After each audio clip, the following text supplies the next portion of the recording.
आम्ही कोणाच्या व्यक्तिगत विरोधात नाही। बाजार समितीने ज्या पद्धतीने चुकीच्या पद्धतीने कारभार चालवला, सरकार 1 रुपयामध्ये जमीन द्यायला तयार असताना शेतकऱ्याच्या घामाच्या 30 कोटी रुपयाचा चुराडा या शेतकऱ्यांनी काही संचालकांनी केलेला आहे। बेमुरवतपणे आमच्या 3 संचालकांचा 4 संचालकांचा आमच्या प्रियंकाताई देखील 4 संचालकांचा विरोध असताना देखील फक्त त्यांच्या हट्टापायी आणि त्यांना मलाही खायला मिळावी या हट्टापायी शेतकऱ्यांच्या 30 कोटी रुपयाचा चुराडा केला। साहेब, आमचा त्या घटनेला त्या गोष्टीला विरोध आहे। या शेतकऱ्यांचा आक्रोश बघून तरी त्यांना शहाणपण सुचावं आणि त्यांनी हा जमीन खरेदीचा व्यवहार रद्द करावा अशी आमच्या तमाम शेतकऱ्यांची मागणी आहे। पण आता यामध्ये दोषी कोण आहे? कोणाच्या 100% याच्यामध्ये सभापती दोषी आहे।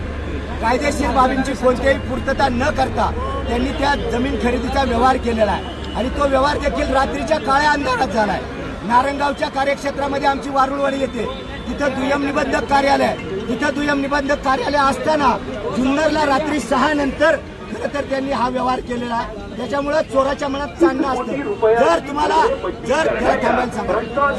भीती नव्हती तर दिवसाढवळ्या नारंगामध्ये व्यवहार करायला अडचण काय? त्याच्यामध्ये कायदेशीर देखील खूप त्रुटी आहे, थांबवून त्याच्यामध्ये कायदेशीर देखील खूप त्रुटी आहे आणि त्या मार्गाने देखील जात आहोत। 100% याच्यामध्ये सभापती आणि त्यांना पाठीशी घालणारे साथ देणारे संचालक दोषी आहे।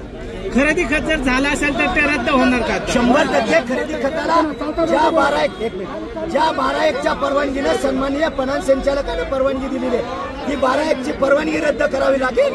ती पणन संचालक रद्द करू शकतात। बाजार समितीचे पैसे झाले दिले ते पुन्हा माघारी मिळणार का? या संचालकांवर आणि सभापतींवर ती जबाबदारी फिक्स केली पाहिजे। ते पैसे त्यांच्याच वसूल केले पाहिजे 30 कोटी रुपये। तुम्ही आता कायदेशीर प्रक्रिया करणार? आम्ही कायदेशीर प्रक्रियेने देखील जात आहोत। आदरणीय आशाताई, आम्ही सगळे मंडळी आम्ही पणन संचालकांकडे जाऊन पत्रव्यवहारही केलाय, परंतु त्याला येराची टोपली दाखवलेली आहे। या मोर्चात कोण कोण सहभागी झाले? या गोष्टीमध्ये सर्व पक्षीय, इथं कोणी पक्षाचं नाही। आम्ही आज आलो शेतकऱ्यांची पोरं म्हणून आलेलो आहोत।